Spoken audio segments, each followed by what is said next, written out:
बिस्मिल्लाहिर्रहमानिर्रहीम। अस्सलाम वालेकुम स्टूडेंट्स। उम्मीद करता हूँ आप लोग सब ठीक होंगे, खैरियत से होंगे और समर वेकेशन को एंजॉय कर रहे होंगे। ठीक है, चलें स्टूडेंट्स, आज हम टॉपिक जो स्टार्ट करने जा रहे हैं वो है वेन डायग्राम। ये हमारे पास chapter number 17 set and function के हवाले से है। अच्छा, इसमें क्या है वेन डायग्राम के हवाले से? वैसे तो आप लोगों ने इसको 8 क्लास में भी पढ़ा होगा, तो इसको अब मेट्रिक क्लास में इसका थोड़ा डीपली है। वेन डायग्राम क्या होता है? मतलब सेट को, ये भी मतलब सेट के हवाले से ये कि सेट को रिप्रेजेंट करें ज्योमेट्रिकली या ग्राफिकली। मतलब अगर सेट को हम ज्योमेट्रिकली ग्राफिकली, मतलब जब पिक्चर के जरिए ज्योमेट्रिकली या ग्राफिकली की जब भी जिक्र आ जाए तो इसका मतलब क्या, हम वहाँ पे पिक्चर्स वगैरह के हवाले से वो कर रहे हैं। मतलब शेप के हवाले से सर्कल हो सकता है, ओवल शेप हो सकता है, रेक्टेंगल हो सकता है, ये सारी मतलब क्या लाइन हो सकता है, ये सभी मतलब हमारी क्या कहलाती है, ग्राफिकल शेप कहलाती है। ठीक है, जब सेट को हम ज्योमेट्रिकली ग्राफिकली रिप्रेजेंट करें तो उसे ही हम क्या कहते हैं, वेनन डायग्राम। अब वेनन डायग्राम क्या था, किसने इंट्रोड्यूस किया था? ये इंग्लिश मैथमेटिशियन थे जॉन वेन। उन्होंने 1881 एडी में इसको इंट्रोड्यूस कराया था। अक्सर ये आ जाता है वेनन डायग्राम किसने इंट्रोड्यूस कराया था, जॉन वेनन ने इंट्रोड्यूस कराया था। और कौन से ईयर में कराया था? 1881 में। ठीक है, अब हमें तो ये पता चलेगा कि वेन डायग्राम जो ज्योमेट्रिकली करते हैं। अब हमारे पास जो सेट होते हैं वो यूनिवर्सल भी सेट होते हैं, सब सेट होते हैं, ओवरलैपिंग होते हैं, जो भी है। ठीक है, अब उसको हम किस तरीके से करते हैं? अब इसमें कह रहा है कि यूनिवर्सल सेट है उसको रिप्रेजेंट करते हैं रेक्टेंगुलर शेप। मतलब जो आपका यूनिवर्सल सेट है उसको रेक्टेंगुलर शेप में करते हैं। जैसे कि अगर मैं ये यहाँ पे शेप ड्रॉ करूँ, ठीक है, ये हमारे पास रेक्टेंगुलर शेप बन गई। ये समझो हमारे पास किसको रिप्रेजेंट करें, यूनिवर्सल को। अब यहाँ पे मैं एक छोटा सा लिख दूंगा यू। इसका यू का मतलब यूनियन है, यू का मतलब होगा यूनिवर्सल सेट।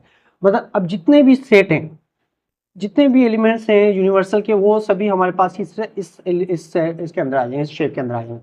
1 से लेकर 10 तक, 1 से लेकर 100 तक, जितने भी हमारे पास जो भी यूनिवर्सल सेट होगा, जितने भी एलिमेंट होंगे वो सभी शेप में आ जाएंगे।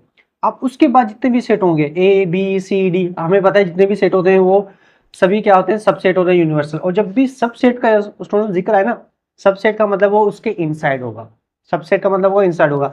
जैसे कि हमारे पास सेट ए है, बी है, सी है, वो हमारे पास इसके इनसाइड बनेगा। और हमें पता है कि जो भी सेट होते हैं उसको हम क्या करेंगे, ओवल शेप से भी कर सकते हो आप, या सर्कल शेप से भी ड्रॉ कर सकते हो। तो ये आपका हो गया, जिसे हम कह सकते हैं ये हो गया हमारा ए। चाहे तो आप इसको यहाँ पे लिख सकते हैं छोटा सा करके। ठीक है, या तो आप इसको ऐसे भी लिख सकते हो कि ये आपका हो गया ए। ठीक है, आपका क्या हो गया, ए सेट हो गया, मतलब ये यूनिवर्सल हो गया। अब जाहिर बात है जो भी एलिमेंट है जो ए के होंगे वही एलिमेंट आपके यूनिवर्सल के भी होंगे। इस वजह से हमने इसको इनसाइड ड्रॉ किया।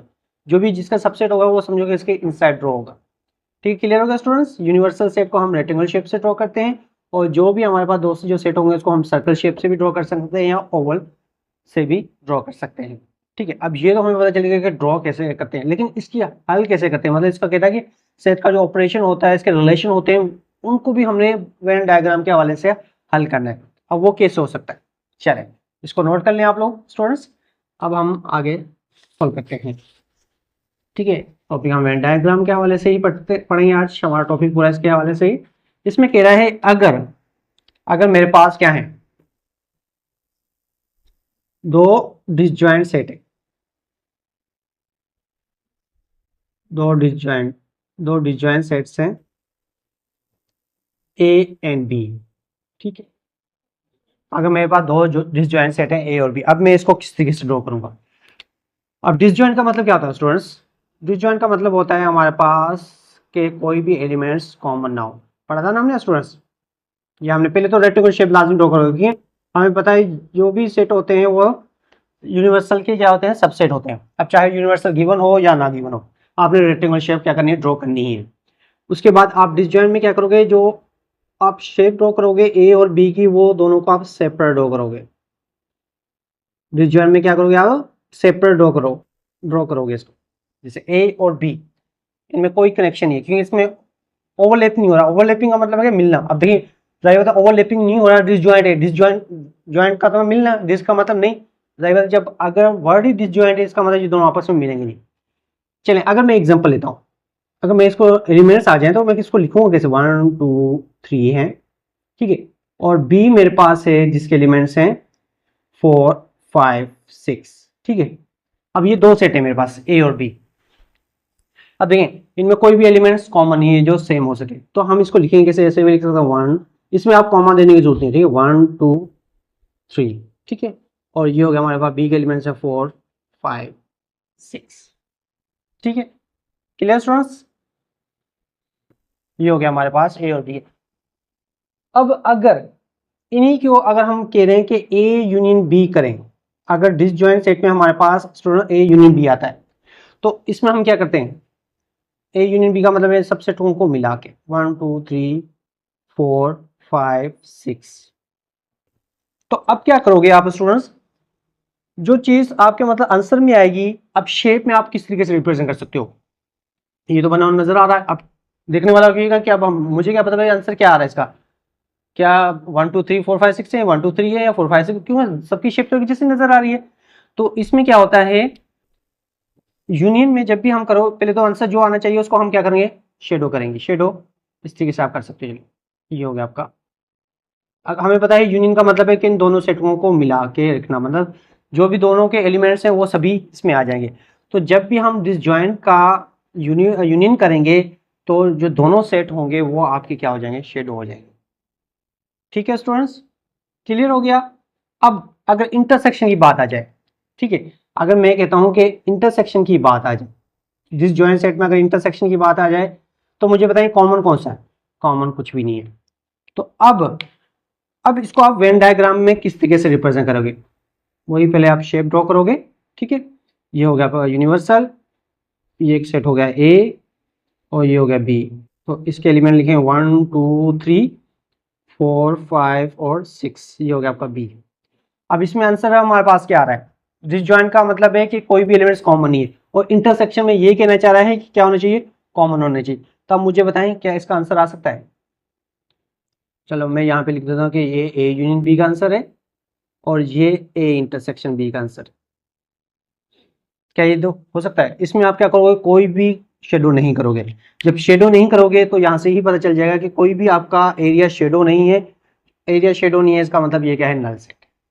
ठीक है, चले अगर मैं कहता हूं ए साइमेट्रिक बी आ जाए, साइमेट्रिक डिफरेंस आ जाए, ठीक है, तो अब उसको आप किस तरीके से करोगे, ठीक है। अब उसको किस तरीके से करेंगे, अगर हम साइमेट्रिक का मतलब है जो चेंज होते हैं, दोनों में चेंज कौन से हैं, अब इसमें सभी चेंज है 1 2 3 4 5 और 6, ठीक है। साइमेट्रिक का मतलब क्या होता है, साइमेट्रिक डिफरेंस का मतलब क्या होता है स्टूडेंट्स, जो इन दोनों में क्या हो, चेंज हो। तो इसमें हमारे पास क्या है, ये दोनों ही चेंज है। तो डिसजॉइंट में जब भी हम साइमेट्रिक करेंगे और यूनियन करेंगे, दोनों का आंसर क्या आएगा स्टूडेंट्स, सेम ही आएगा। तो आपके पास ए यूनियन बी का आंसर भी ये आ रहा है और ए साइमेट्रिक बी का भी आंसर यही है, क्योंकि हमें पता है ए साइमेट्रिक डिफरेंस और इंटरसेक्शन आपस में क्या होते हैं, अपोजिट होते हैं। ठीक है, ये भी एक चीज याद रखना जल्दी से सॉल्व करने का, कि दो डिसजॉइंट सेट हैं तो उसमें अगर आप उनका यूनियन कर रहे हैं, डिसजॉइंट सेट का, ठीक है, यूनियन कर रहे हैं और साइमेट्रिक डिफरेंस कर रहे हैं, तो दोनों के आंसर सेम आएंगे। इसका भी 1 2 3 4 5 दोनों सेट के आंसर आ जाएंगे, और साइमेट्रिक में भी यही आ जाएगा कि इनमें दोनों में चेंज क्या है, बात है, चेंज सभी है इसमें। और अब जब डिसजॉइंट का आप इंटरसेक्शन करते हैं तो हमेशा उसका आंसर क्या आएगा, नल सेट आएगा, और उसमें कोई भी एरिया आपका शेडो नहीं होगा।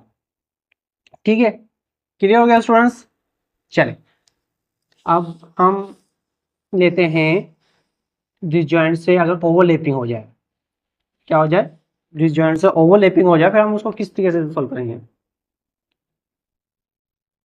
डिसजॉइंट का तो बहुत ही आसान है, इजी है, तो ओवरलैपिंग का भी इतना मुश्किल नहीं है, ओवरलैपिंग का भी आसानी है।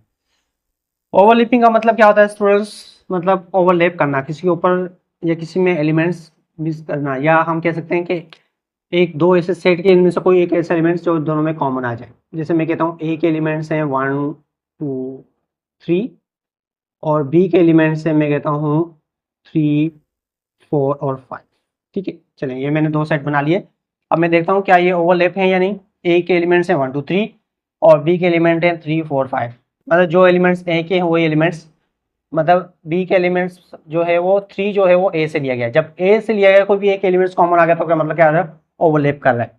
अब इस ओवरलैप का हम शेप किस तरीके से बना सकते हैं, चलिए मैं यहाँ पे शेप ड्रॉ करता हूँ। हमेशा आप रेक्टेंगल शेप ड्रॉ करोगे यूनिवर्सल के लिए। अब ए तो आप लोगों ने ड्रॉ कर लिया, ठीक है, ये हो गया आपका ए। जब आप बी को करोगे तो कुछ एरिया जो होगा वो ओवरलैप करेगा। तो देखिए कुछ एरिया ओवरलैप करेगा, मतलब कोई एलिमेंट ऐसा है जो दोनों में क्या आ रहा है, कॉमन आएगा।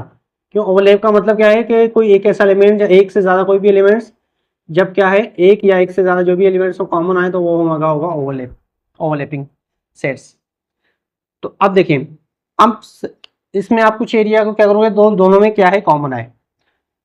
अब इसमें आप पहले सबसे पहले वो एलिमेंट लिखोगे जो दोनों में कॉमन आ रहा है। अब दोनों में कॉमन आ रहा है, देखिए अब ये जो एरिया है ये समझोगे ए के लिए भी, ये समझोगे बी के लिए भी, तो हम यहाँ पे लिखेंगे 3। ठीक है, अब मुझे बताएं ए के एलिमेंट्स कौन से बचे हैं, 1 2, तो ये 1 और 2 यहाँ पे लिख देंगे। और बी के कौन से एलिमेंट बचे, 4 और 5, और 4 और 5 हाँ ऐसे लिख देंगे बस। तो ये हमारे पास ओवरलैपिंग सेट लिखने का मेथड हो गया। ये भी सॉल्यूशन नहीं हुई, ये ओवरलैप सेट हम लिखते कैसे हैं उसका एक मेथड हो गया। अब ये तो हो गया। अब आते हैं हम कि अगर हम यूनियन करना चाहें, ए यूनियन बी करना चाहें तो इसमें हम क्या करेंगे। तो यूनियन में हम क्या करते हैं, दोनों सेट को मिला के लिख देते हैं 1 2 3 4 5। ठीक है, अब इसमें यूनियन में क्या करते हैं, यूनियन में जब भी हो चाहे डिसजॉइंट हो ओवरलैपिंग हो, तो जितना भी एरिया होता है उसमें हम क्या करेंगे, सबको शेडो कर लेंगे। अब देखिए इसमें हमारे पास क्या आएगा, मतलब ये एरिया भी आपका क्या होगा, शेडो हो जाएगा। आप कलर से कर सकते हो, और ये भी एरिया आपका क्या होगा, शेडो हो जाएगा। ठीक है, मैं इस तरीके से कर रहा हूँ ताकि आपको वर्ड्स नजर भी आए कि नंबर अंदर क्या लिखे हुए हैं। इसका मतलब है कौन कौन सा एरिया शेड हो रहा है, 1 2 वाला भी हो रहा है, 3 का भी हो रहा है, 4 का भी हो रहा है, 5 का भी हो रहा है, मतलब सभी एलिमेंट्स जो भी एरिया आपका शेड हो रहा है, इसका मतलब यही आपके क्या हो रहे हैं, ओवरलैपिंग हो रहे हैं। ठीक है, मतलब ये आपका यूनियन हो रहा है। चलें अब इंटरसेक्शन की बात करें। अगर मैं कहता हूं कि ए इंटरसेक्शन बी करें तो इसका आंसर क्या बनेगा। अब इंटरसेक्शन का मतलब क्या होता है कि जो दोनों में क्या है, सेम है। अब सेम हमारे पास क्या आ रहा है, सिर्फ 3 आ रहा है। अब जब 3 आ रहा है तो अब इसको हम क्या करेंगे, अब इसको हम वेन डायग्राम में किस तरीके से रिप्रेजेंट करेंगे स्टूडेंट्स।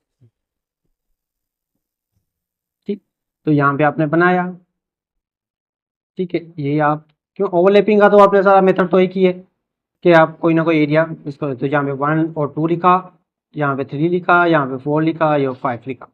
ठीक है, अब आप क्या कर रहे हो, ये चले मैंने कर लिया ए यूनियन बी हो गया ये इसका आंसर, और ये मैं कर रहा हूँ ए इंटरसेक्शन बी। इवन है।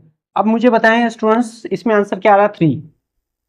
अब मुझे बताएं कि आंसर कौन सा एरिया स्टूडेंट्स शेडो करेंगे हम, बिल्कुल, कि जब आंसर 3 आ रहा है तो कौन सा एरिया होगा, बिल्कुल ये 3 वाला। हाँ, अच्छा एक चीज याद रखना हमेशा कि जब भी आपके पास कोई भी शेप, जब आप उसको सर्कल कर रहे हो ना, तो वो फुल शेप क्लोज शेप में सर्कल होगा। ये नहीं कि जैसे बी में 4 आ रहा है 5 नहीं आ रहा तो आप 4 को कर ले और 5 एरिया, नहीं ऐसे नहीं। अगर ये आपका बी जो एरिया ना वो समझो कि यहाँ तक भी आ रहा है तो ये पूरा शेप होगा। कभी ऐसे नहीं है 4 आ गया 5 नहीं आया, ऐसे हो नहीं सकता। और कभी कहीं है कि 1 आ रहा है 2 नहीं आ रहा, ऐसे नहीं है। या तो सभी आएंगे या होगा तो ये पूरा पूरा होगा। ठीक है, ऐसे नहीं होगा। ठीक है स्टूडेंट, क्लियर हो गया। चले अब आते हैं हम साइमेट्रिक डिफरेंस पे। अगर मैं कहता हूं कि ए साइमेट्रिक बी की निकालें, साइमेट्रिक बी का मतलब क्या होता है हमारे पास स्टूडेंट्स, इसमें क्या होता है हमारे पास जो चेंज होते हैं। अब चेंज का मतलब है कि जाहिर बात है इसमें इंटरसेक्शन अपोजिट है। अगर इसमें 3 आ रहा है तो इसका मतलब 3 नहीं आएगा, बाकी सभी एलिमेंट्स आ जाएंगे 1 2 4 और 5। ठीक है, समझ में आ गया साइमेट्रिक डिफरेंस। ये तो वैसे ऑलरेडी हमने किए हुए हैं इस टाइप के क्वेश्चन प्रीवियस में। अगर आपको ये पता नहीं कि साइमेट्रिक डिफरेंस हम कैसे निकालते हैं, इंटरसेक्शन कैसे निकालते हैं, यूनियन कैसे निकालते हैं, तो आप मेरे प्रीवियस लेक्चर पहले सुन रहे हो।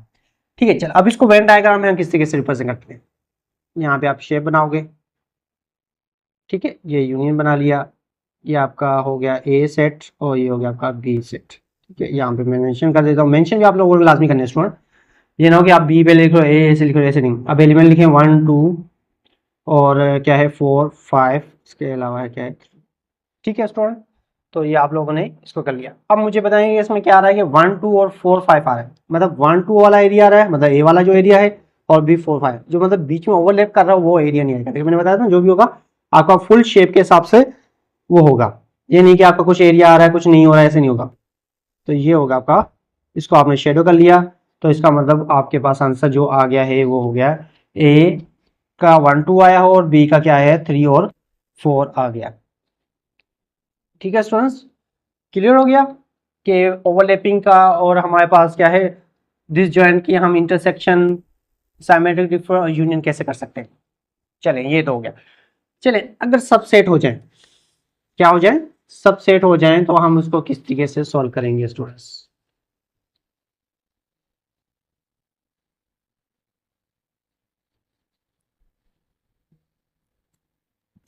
लिखा हुआ if a subsets of b set, ठीक है, तो इसको मैं ऐसे लिख लेता हूँ, ए जो है वो आपका सबसेट है बी का। तो अब इसको आप किस तरीके से क्या कर सकते हो, सॉल्व कर सकते हो। ठीक है, यहाँ पे कह रहा है कि ए क्या है, सबसेट है बी का। अब इसको हम वेन डायग्राम में किस तरीके से प्रेजेंट करते हैं स्टूडेंट्स। चलिए मैं एलिमेंट भी लिखता हूँ ताकि आपको पता चल जाए कि इसमें कह रहा है कि ए के एलिमेंट्स हैं कि 1 2, ठीक है, और बी के एलिमेंट्स हैं क्या है 1 2 3 और 4। यही ना कि ए क्या है, सबसेट है बी का। ठीक है, अब इसमें सबसेट में आप चाहे लाइन दो चाहे नो, इसमें कोई फर्क नहीं पड़ता, ठीक है ना, सबसेट कह सकता है, वो इम्प्रॉपर बन जाए, इम्प्रॉपर भी कह सकते हैं। इस वजह से मैंने यहाँ पे प्रॉपर के हिसाब से लिखा है कि ए जो है आपका वो सबसेट है, या ए जो है वो प्रॉपर सबसेट है बी का। ठीक है, अब इस वक्त क्या करेंगे हम, जब भी प्रॉपर सबसेट की बात आ जाए, सबसेट की बात आ जाए, इसका मतलब कि जो जैसे कि कह रहा है कि ए सबसेट है, तो इसका मतलब ए के हर एलिमेंट्स क्या लिए गए हैं, बी से लिए गए, जैसे 1 2 वो बी के एलिमेंट्स हैं। अब इसको हम वेन डायग्राम में किसे लिखेंगे, सबसे ज़्यादा जो मुश्किल स्टूडेंट्स को लगती है वो इसमें ही लगती है कि इसको हम ड्रॉ कैसे करेंगे। तो आसान तरीका इसका भी, पहले यूनिवर्सल सेट ड्रॉ किया यू, अब इसमें पहले आप सुपर सेट ड्रॉ करोगे। सबसेट तो हमें पता ए है, अगर ए सबसेट है बी का तो बी सुपर सेट कौन सा हुआ, बी। तो पहले आपने बी को ड्रॉ कर लेना है थोड़ा सा बड़ा करके इसमें, ठीक। तो ये होगा आपका बी, ठीक है। अब उसके बाद जो भी सबसेट होगा वो इस सर्कल के इनसाइड होगा, वो इसके सर्कल के इनसाइड होगा, ठीक है स्टूडेंट्स, तो इस सर्कल के क्या होगा, इनसाइड होगा। तो इस वक्त हम इसको क्या कैसे लिखेंगे, क्योंकि हमें पता है कि जो सबसेट होता है वो इनसाइड होता है, सबसेट होता है इनसाइड, क्योंकि यूनिवर्सल है, जितने में यूनिवर्सल ले रहे हैं उसके बाद जितने भी सेट ले रहे हैं वो सब सेट है, इसी वजह से हम वो क्या है, रेक्टेंगल के अंदर हो रहे हैं, मतलब इनसाइड हो रहे हैं। तो वो ए क्या है, बी का सबसेट है, तो वो बी के इनसाइड ही होगा। तो इसमें हम लिख लेंगे कि ये आपका क्या हो गया, ए हो गया, ये आपका बी हो गया, ये हो गया। अब मुझे बताएं पहले आप कौन से एलिमेंट लिखोगे जो सबसेट होंगे, सबसेट में कौन से आ रहे हैं, 1 और 2, क्योंकि 1 2 आपके दोनों में। तो ए 1 और 2 सिर्फ किस में आ रहा है, ए में आ रहा है, क्योंकि ए में ही सिर्फ 1 2 आ रहा है, और बी में आपका 1 2 भी आ रहा है, क्योंकि बी के अंदर ए है ना, तो 1 2 तो ऑलरेडी आ रहा है। बाकी कौन से बचे हैं, 3 और 4, 3 और 4 आप यहाँ पे लिख दो, क्लियर। देखें अब अगर कोई पूछे कि बी के एलिमेंट्स कौन से हैं, अब बी के अंदर तो हमारे पास 1 भी आ रहा है, 2 भी आ रहा है, 3 भी आ रहा है, 4 भी आ रहा है, देखो वो यही चीज आ रही है यहाँ पे। और कोई पूछे कि ए के एलिमेंट्स क्या है, देखते ही बताओ जो कि ए के एलिमेंट्स क्या है, 1 और 2 के, क्योंकि इसके अंदर हमारे पास आ रहे ही कितने रहे हैं, 2 एलिमेंट्स आ रहे हैं, ठीक है। चले अब इसके हम यूनियन करते हैं, ए यूनियन बी। तो इसमें आप क्या करोगे, यूनियन में क्या करते हैं, हम दोनों सेट को मिला के लिखते हैं 1 2 3 4, ठीक है। तो इसमें हमारे पास क्या होगा स्टूडेंट्स, कौन सा एरिया हो जाएगा कि शेड हो जाएगा, पूरा लाइव बता, सभी आंसर आ रहे हैं, तो इसमें हमारे पास ये पूरा एरिया, देखिए ये पूरा एरिया आपका क्या होगा, शेड होगा, ठीक है। अब आते हैं a intersection b, a intersection b common, common कौन से एलिमेंट्स है, 1 और 2, तो 1 2 आ गया इसमें। अब इसमें मैं आप लोगों को बता देता हूँ, अब तो आप लोगों को पता चल गया होगा कि जो आंसर आएगा सिर्फ उस एरिया को शेडो करें। तो इसमें आप कौन सा एरिया स्टूडेंट्स शेडो करोगे, सिर्फ ए वाला, ए के अंदर कौन से हैं 1 और 2, सिर्फ 1 और 2 को आप शेडो करोगे, बाकी बी वाला एरिया नहीं होगा शेडो, ठीक है। अगर आते हैं ए साइमेट्रिक बी, ए साइमेट्रिक बी मतलब इन दोनों में चेंज कौन से आ रहे हैं, अब सेम तो 1 2 आ गए, तो चेंज आ रहे हैं हमारे पास 3 और 4। अब देखिए मुझे बताएं 3 और 4 कौन सा होगा, मतलब ए वाला एरिया नहीं होगा, जो ए से जो बाहर है वो वाला एरिया शेड हो जाए। चलिए मैं यहाँ पे ड्रॉ भी कर देता हूँ ताकि आपको समझ में आ जाए, ठीक है। ए साइमेट्रिक बी अगर हम निकालें यहाँ पे, तो पहले आप बी ड्रॉ करोगे, फिर उसके अंदर ए ड्रॉ करोगे, ओवल शेप भी कर सकते हो आप, सर्कल भी। तो बी के एलिमेंट्स हैं कितने, 3 4, और ए में हमारे पास क्या आ रहे थे 1 2। अब क्या आंसर आएगा 3 4। तो इसमें आप ये बाहर इसका आउटसाइड एरिया सिर्फ ए को छोड़ के मतलब ए वाला सर्कल छोड़ के बाकी आप सारा एरिया शुरू कर लो, ठीक है।